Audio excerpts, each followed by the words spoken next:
ನಮಸ್ಕಾರ ಸ್ನೇಹಿತರೆ, ನಾನು ಇವತ್ತಿನ ವಿಡಿಯೋದಲ್ಲಿ ತುಂಬಾ ಸಿಂಪಲಾಗಿ ಟೇಸ್ಟಿಯಾಗಿ ನೀವು ಯಾವತ್ತೂ ಮಾಡಿರೋದ ತಿಂದಿರೋದ ಸ್ವೀಟನ್ನು ಮಾಡ್ತಾಯಿದ್ದೀನಿ. ಗೆಣಸುಗಡ್ಡೆಯಲ್ಲಿ, ಸಿಹಿ ಗೆಣಸಿನ ಗಡ್ಡೆಯಲ್ಲಿ ತುಂಬಾ ಚೆನ್ನಾಗಿರುತ್ತೆ, ಟೇಸ್ಟಿಯಾಗೂ ಸಹ ಇರುತ್ತೆ. ಒಂದು ಸತಿ ಟ್ರೈ ಮಾಡಿ ನೋಡಿ ಗೆಣಸಿನ ಹಲ್ವಾ ಒಂದು ಸತಿ.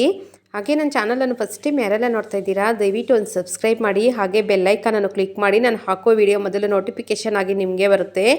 ಹಾಗೆ ಒಂದು ಲೈಕ್ ಮಾಡಿ. ಈಗ ನೋಡಿ, ಮೊದಲಿಗೆ ನಾನು ನೋಡಿ ಇಲ್ಲಿ ಗೆಣಸನ್ನು ತೊಗೊಂಡಿದ್ದೀನಿ, ಸಿಹಿ ಗೆಣಸು. ಆ ರೀತಿ ಕಟ್ ಮಾಡ್ಕೊಂಡ್ಬಿಟ್ಟು ನಮಗೆ ಎಷ್ಟು ಇದ್ದರೆ ಅಷ್ಟನ್ನು ತೊಗೊತಾ ಇದ್ದೀನಿ. ನಾನು ಇಲ್ಲೊಂದು ಅರ್ಧ kg ಆಗುವಷ್ಟು ಗೆಣಸನ್ನು ತೊಗೊಂಡಿದ್ದೀನಿ. ನೋಡಿ, ಚೆನ್ನಾಗಿ ತೊಳಿಬೇಕಾಗುತ್ತೆ, ಮಣ್ಣೆಲ್ಲ ಇರುತ್ತೆ. ತೊಳ್ಕೊಂಬಂದು ಅಷ್ಟಷ್ಟು ಕಟ್ ಮಾಡಿಕೊಂಡು ನಾನು ಒಂದು ಪಾತ್ರೆಗೆ ಸೇರಿಸ್ತಾ ಇದ್ದೀನಿ. ಇವು ಬೇಯೋಷ್ಟು ನೀರನ್ನು ಸೇರಿಸ್ಕೊತಾ ಇದ್ದೀನಿ. ನಾನಿಲ್ಲಿ ಒಂದು ಇಂಚು ಒಂದು ಅರ್ಧ kg ಆಗುವಷ್ಟು ಗೆಣಸಿದೆ. ಅಷ್ಟನ್ನು ಅಷ್ಟೇ ಒಂದು ಪಾತ್ರೆಗೆ ಹಾಕ್ಕೊಂಡು ನೀರನ್ನು ಸೇರಿಸ್ಕೊಂಡು ಚಿಕ್ಕದಾಗಿ ಸ್ವಲ್ಪ ಕಲ್ಲುಪ್ಪನ್ನು ಸೇರಿಸ್ತಾ ಇದ್ದೀನಿ. ಜಾಸ್ತಿ ಉಪ್ಪು ಹಾಕೊಳ್ಳೋ ಅವಶ್ಯಕತೆ ಇರೋದಿಲ್ಲ, ಸ್ವೀಟ್ ಮಾಡೋದ್ರಿಂದ ಒಂದು ಸ್ವಲ್ಪ ಉಪ್ಪನ್ನು ಸೇರಿಸ್ತಾ ಇದ್ದೀನಿ. ಒಂದು 4-5 ಕಲ್ಲು ಆಗೋಷ್ಟು ಹಾಕ್ಕೊಂಡು ಚೆನ್ನಾಗಿ ಬೇಯಿಸ್ಕೊಂಡು ಎತ್ಕೊಂಡು ಬಂದಿದ್ದೀನಿ. ನೋಡಿ, ನೀರೆಲ್ಲ ಬಗ್ಸಾಕ್ಬಿಟ್ಟಿದ್ದೀನಿ. ಗೆಣಸು ಬೇಕು ಅಂದರೆ ಕುಕ್ಕರ್ಗೇನು ಹಾಕೋ ಅವಶ್ಯಕತೆ ಇರಲ್ಲ, ಪಾತ್ರೆಯಲ್ಲೇ ಬೇಯಿಸ್ಕೊಂಡ್ಬಿಡ್ಬೋದು, ಬೇಗ ಬೆಂದೋಗುತ್ತೆ. ನೋಡಿ, ಆ ರೀತಿ ಎಲ್ಲ ಬೇಯಿಸ್ಕೊಂಬಂದು ಮೇಲೆ ಸಿಪ್ಪೆ ಎಲ್ಲ ತೆಗ್ಬಿಟ್ಟು ಒಂದು ಪ್ಲೇಟ್ಗೆ ಸೇರಿಸ್ಕೊತಾ ಇದ್ದೀನಿ. ಎಲ್ಲನೂ ಅಷ್ಟೇ ಸುಳಿದ್ಬಿಟ್ಟು ಒಂದು ಪ್ಲೇಟ್ಗೆ ಸೇರಿಸ್ಕೊತಾ ಇದ್ದೀನಿ, ಮೇಲೆ ಇರೋ ಸಿಪ್ಪೆ ಎಲ್ಲ ತೆಗ್ದಾಕ್ಬಿಟ್ಟು. ನೋಡಿ, ಇದನ್ನೆಲ್ಲ ನುಣ್ಣಕ್ಕೆ ಸ್ಮ್ಯಾಶ್ ಮಾಡ್ಕೋಬೇಕಾಗುತ್ತೆ. ಈ ರೀತಿ ಬೇಯಿಸ್ಕೊಂಡು ಸ್ಮ್ಯಾಶ್ ಮಾಡ್ಕೊಳ್ಳೋದ್ರಿಂದ ನುಣ್ಣಕ್ಕೆ ಚೆನ್ನಾಗಿ ಆಗಿರುತ್ತೆ. ಬೇಕು ಅಂದರೆ ತುರುಬಿಟ್ಟು ಸಹ ಹಾಕ್ಕೊಂಡು ಮಾಡ್ಕೋಬೋದು. ನಾನು ಇಲ್ಲಿ ತುರುಬ್ತಾ ಇಲ್ಲ, ಬೇಯಿಸ್ಕೊಂಡು ನುಣ್ಣಕ್ಕೆ ಸ್ಮ್ಯಾಶ್ ಮಾಡ್ಕೊಂಡಿದ್ದೀನಿ. ಎಲ್ಲನೂ ಅಷ್ಟೇ ನೋಡಿ, ಸ್ಮ್ಯಾಶ್ ಮಾಡಿಕೊಂಡು ಸೈಡ್ಗೆ ಇಟ್ಕೊಂಡಿದ್ದೀನಿ. ಈ ರೀತಿ ಹಲ್ವಾ ಮಾಡೋದ್ರಿಂದ ತುಂಬ ಟೇಸ್ಟೂ ಅಷ್ಟೇ ಚೆನ್ನಾಗಿರುತ್ತೆ, ತಿನ್ನಲಿಕ್ಕೂ ಅಷ್ಟೇ ತುಂಬ ಟೇಸ್ಟ್ ಇರುತ್ತೆ. ಒಂದು ಸತಿ ಟ್ರೈ ಮಾಡಿ ನೋಡಿ. ನೋಡಿ, ಎಲ್ಲನೂ ಅಷ್ಟೇ ನುಣ್ಣಕ್ಕೆ ಸ್ಮ್ಯಾಶ್ ಮಾಡ್ಕೊಂಡಿದ್ದೀನಿ. ಈಗ ಸೈಡ್ಗೆ ತೆಗೆದಿಟ್ಕೊತಾ ಇದ್ದೀನಿ.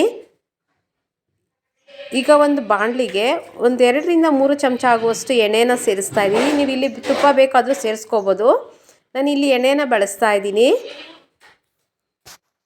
ಹಾಗೆ ಸ್ವಲ್ಪ ದ್ರಾಕ್ಷಿ ಗೋಡಂಬಿಯನ್ನು ಸೇರಿಸ್ತಾ ಇದ್ದೀನಿ. ಇವನ್ನು ಲೋ ಫ್ಲೇಮಲ್ಲಿ ಇಟ್ಕೊಂಡು ಚೆನ್ನಾಗಿ ಫ್ರೈ ಮಾಡಿಕೊಂಡು ಸೈಡ್ಗೆ ತೆಗೆದಿಟ್ಕೋಬೇಕಾಗುತ್ತೆ. ನೋಡಿ, ಫ್ರೈ ಆಗಿದೆ. ಫ್ರೈ ಆದಮೇಲೆ ಸೈಡ್ಗೆ ತೆಗೆದಿಟ್ಕೋಬೇಕು. ಒಂದು ಸತಿ ಟ್ರೈ ಮಾಡಿ ನೋಡಿ, ಟೇಸ್ಟೂ ಅಷ್ಟೇ ಚೆನ್ನಾಗಿರುತ್ತೆ. ಒಂದು ಸತಿ ಮಾಡಿದ್ರೆ ಮತ್ತೆ ಮಾಡಬೇಕು ಅನಿಸುತ್ತೆ. ಈ ಸೀಸನಲ್ಲಿ ಅಷ್ಟೇ ಗೆಣಸು ಸಿಗೋದು, ಟೇಸ್ಟೂ ಚೆನ್ನಾಗಿರುತ್ತೆ. ನೋಡಿ, ಫ್ರೈ ಮಾಡ್ಕೊಂಡಿದ್ದೀನಿ, ಸೈಡ್ಗೆ ತೆಗೆದಿಟ್ಕೊತಾ ಇದ್ದೀನಿ. ಈಗ ನಾನು ಆ ಕಪ್ಪಲ್ಲಿ 3/4 ಕಪ್ ಆಗುವಷ್ಟು ಬೆಲ್ಲವನ್ನು ಸೇರಿಸ್ತಾ ಇದ್ದೀನಿ. ಹಾಗೆ ಅರ್ಧ ಕಪ್ ಆಗುವಷ್ಟು ನೀರನ್ನು ಸೇರಿಸ್ತಾ ಇದ್ದೀನಿ. ಜಸ್ಟ್ ಇಲ್ಲಿ ಬೆಲ್ಲ ಕರಗಿಸ್ಕೊಂಡ್ರೆ ಸಾಕಾಗುತ್ತೆ, ಪಾಕ ಏನು ಮಾಡ್ಕೊಳ್ಳೋ ಅವಶ್ಯಕತೆ ಇರೋಲ್ಲ, ಬೆಲ್ಲ ಕರಗಿದ್ರೆ ಸಾಕಾಗುತ್ತೆ. ಬೆಲ್ಲ ಕರಗಿದಾದ್ಮೇಲೆ ಏನು ಸ್ಮ್ಯಾಶ್ ಮಾಡ್ಕೊಂಡಿದ್ದೀನೋ ಅದು ಗೆಣಸನ್ನು, ಸಿಹಿ ಗೆಣಸನ್ನು ಇದಕ್ಕೆ ಸೇರಿಸ್ಕೊತಾ ಇದ್ದೀನಿ.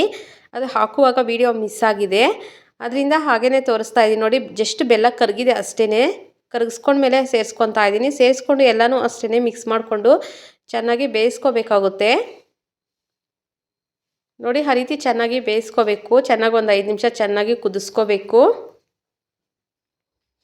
ಮಿಕ್ಸ್ ಮಾಡ್ಕೊತಾ ಇರಬೇಕು, ಇಲ್ಲಾಂದರೆ ತಳ ಹಿಡಿಯುತ್ತೆ. ಈಗ ಇದಕ್ಕೆ ನಾನು ಕೋವಾ ಸೇರಿಸ್ತಾ ಇದ್ದೀನಿ. ನಿಮ್ಗೆ ಆಪ್ಷನಲ್ಲು ಕೋವಾ ಇದ್ದರೆ ಸೇರಿಸ್ಕೋಬೋದು, ಇಲ್ಲಾಂದರೆ ಹಾಗೇನು ಮಾಡ್ಕೋಬೋದು. ನಾನು ಕೋವಾ ಇದೆ, ಆದ್ದರಿಂದ ಕೋವನ್ನು ಸೇರಿಸ್ತಾ ಇದ್ದೀನಿ. ಒಂದು ಸ್ವಲ್ಪ ಕೋವಾ ಸೇರಿಸ್ಕೊಂಡ್ರೆ ಸಾಕಾಗುತ್ತೆ. ಈಗ ಅರ್ಧ ಟೀ ಚಮಚ ಆಗುವಷ್ಟು ಏಲಕ್ಕಿ ಮತ್ತು ಸಕ್ಕರೆಯನ್ನು ಪೌಡಿ ಮಾಡ್ಕೊಂಡಿರೋದಂಥನ್ನು ಸೇರಿಸ್ತಾ ಇದ್ದೀನಿ. ಇದನ್ನು ಅಷ್ಟೇ ಹಾಕ್ಕೊಂಡು ಚೆನ್ನಾಗಿ ಮಿಕ್ಸ್ ಮಾಡ್ಕೋಬೇಕಾಗುತ್ತೆ.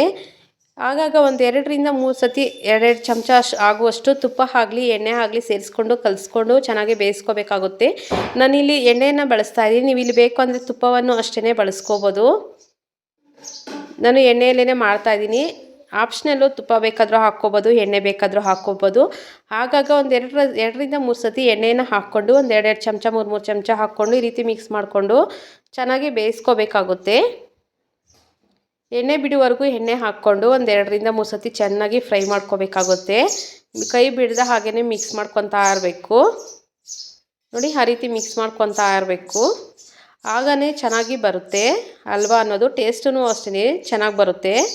ನೋಡಿ, ಆ ರೀತಿ ಎಲ್ಲ ಫ್ರೈ ಮಾಡ್ಕೊಂಡಿದ್ದೀನಿ. ಈಗ ಇದಕ್ಕೆ ಒಂದು 2-3 ಚಮಚ ಆಗುವಷ್ಟು ಹಾಲನ್ನು ಸೇರಿಸ್ತಾ ಇದ್ದೀನಿ. ಹಾಲು ಸೇರಿಸೋದ್ರಿಂದ ಟೇಸ್ಟ್ ಅನ್ನೋದು ಚೆನ್ನಾಗಿರುತ್ತೆ, ಅದರಿಂದ ಹಾಲನ್ನು ಸೇರಿಸ್ತಾ ಇದ್ದೀನಿ.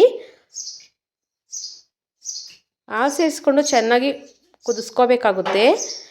ಬಾಣಲಿ ಬಿಡೋವರೆಗೂ ಚೆನ್ನಾಗಿ ಫ್ರೈ ಮಾಡ್ಕೋಬೇಕು, ಚೆನ್ನಾಗಿ ಕುದಿಸ್ಕೋಬೇಕಾಗುತ್ತೆ. ನೋಡಿ ಆ ರೀತಿ ಬಾಣಲಿ ಬಿಡೋವರೆಗೂ ಚೆನ್ನಾಗಿ ಫ್ರೈ ಮಾಡ್ಕೋಬೇಕು.